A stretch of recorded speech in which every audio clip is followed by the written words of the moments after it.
नमस्कार। तो आज हम बात कर रहे हैं भोजशाला की।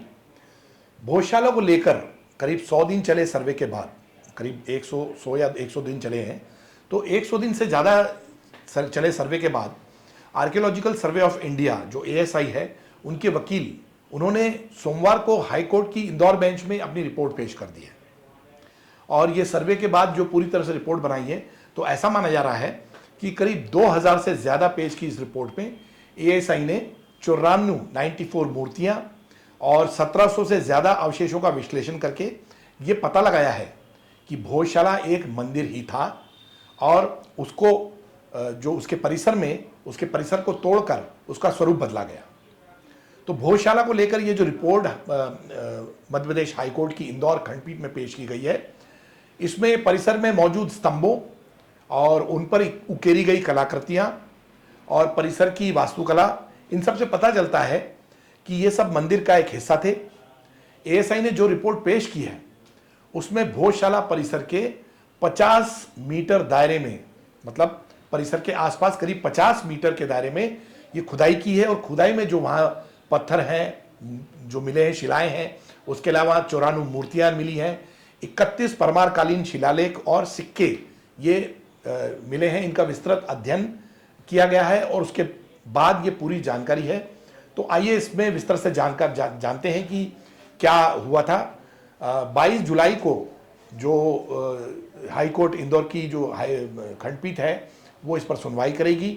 जैसा कि आप जानते हैं कि मध्य प्रदेश के धार में 11वीं सदी में राजा भोज द्वारा तैयार की गई भोजशाला को लेकर काफ़ी लंबे अरसे से विवाद की स्थिति बनी हुई है। राजा भोज ने इसे माँ सरस्वती, जिन्हें कि माँ वाग्देवी का मंदिर कहते हैं, वो बनाया था और ये भोजशाला थी जो आज भी इसी नाम से जाना जाता है। उधर मुसलमान जो पक्ष हैं उनका अपना अलग अपनी सोच है। उनका कहना है कि वो उनका हक यहाँ पर है और यहाँ वो नमाज पढ़ते हैं और काफ़ी सालों से पढ़ते आ रहे हैं। इस बीच भोजशाला के वैज्ञानिक सर्वेक्षण के खिलाफ जो दायर याचिका है मौलाना कमालुद्दीन वेलफेयर सोसाइटी की, उस पर सुनवाई के लिए सुप्रीम कोर्ट तैयार हो गया है। और जस्टिस ऋषिकेश रॉय और जस्टिस SVN भट्टी, इनकी पीठ ने इस बारे में फैसला किया है कि उनको सुनने जाने का मौका दिया जाना चाहिए। कोर्ट ने याचिका को लिस्टेड करने पर भी सहमति जताते हुए ASI से जवाब तलब किया है और इसके साथ ही वैज्ञानिक सर्वेक्षण के नतीजों पर बगैर सुप्रीम कोर्ट की अनुमति के, मगर जो भी नतीजों पर पहुंचा जाए उसमें सुप्रीम कोर्ट की अनुमति के बगैर किसी भी तरह की कार्रवाई पर भी कोर्ट ने रोक लगा दी है। तो इस पूरे मामले में जो जिस तरह से सर्वेक्षण हुआ, अन्वेषण हुआ और उसकी रिपोर्ट हाईकोर्ट तक गई है, उस दौरान जो है सर्वे के दौरान पिछले 100 दिन में काफ़ी कुछ निकला है। तो यहाँ गर्भगृह के पीछे से करीब 25 फीट की खुदाई हुई है और 25 फीट की जो खुदाई में उसमें दीवार का ढांचा निकला है जहाँ पर ढांचा बना हुआ था। साथ ही पीछे से जो है खेत थे, उन खेतों से मूर्तियां निकली हैं। भोजशाला के चारों ओर 50 मीटर की खुदाई में जो चारों दिशाओं में करीब 106 स्तंभ थे वो निकले हैं। इसमें 82 भित्ति चित्र हैं और इन भित्ति चित्रों से सजे हुए लंबे स्तंभ मिले हैं। 10वीं और 11वीं शताब्दी के परमारकालीन 31 सिक्के यहाँ पर मिले हैं जो कि राजा भोज के परमार काल के समय के थे। राजा भोज के समय के शिलालेख में यहाँ 2 नागकर्णिका बनाने का भी जिक्र है। जो नागकर्णिका हैं वो बनाई गई हैं यहाँ पर। इसका मतलब यह साफ है कि उस वक्त परिसर में संस्कृति जो थी और ज्ञान, इनका केंद्र रहा होगा ये परिसर। और इस सर्वे में गणपति और ब्रह्मा जी की पत्नियों के साथ प्रतिमाएं मिली हैं जो कि बहुत महत्वपूर्ण है, हिंदू देवी देवताओं को चिन्हित करती हैं। 7 जुलाई 2003 को ASI ने यह व्यवस्था बनाई थी कि हिंदू यहाँ हर मंगलवार को पूजा करेंगे और मुस्लिम पक्ष हर शुक्रवार को नमाज पढ़ सकेगा। हिंदुओं की तरफ से हिंदू फ्रंट फॉर जस्टिस नामक संगठन ने इस व्यवस्था को मध्य प्रदेश हाईकोर्ट में चुनौती दी थी।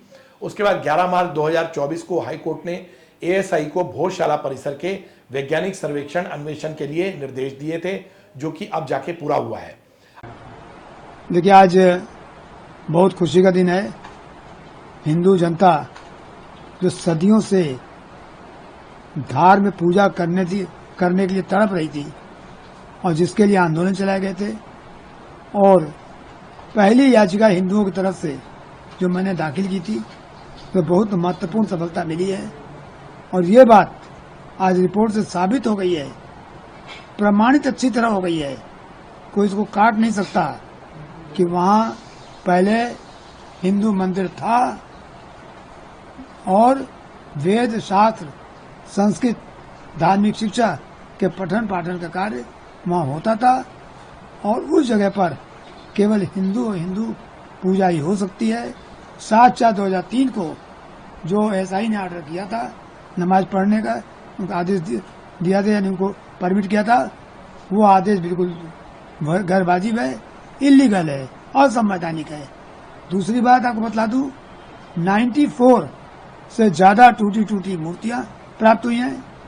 वहां सारे खंभों पर वेद और शास्त्रों की ऋचाएं मिली हैं, संस्कृत श्लोक मिले हैं, पुरानी कलाकृतियां मिली हैं और बहुसंख्या में इतनी सामग्री है कि कोई भी देख के कह देगा कि यह भव्य पाठशाला और मंदिर था। अब हमको ये देखना है कि अदालत इस पर क्या फैसला देती है।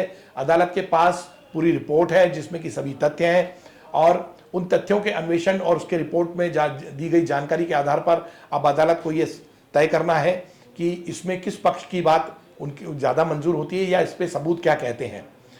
इस पूरे मुद्दे पर आपकी राय क्या है, इस मामले पर आप अपनी टिप्पणी जरूर लिखिए, हमें उसका इंतजार रहेगा। साथ ही लाइक और शेयर का बटन भी दबाना ना भूलें। बहुत बहुत धन्यवाद।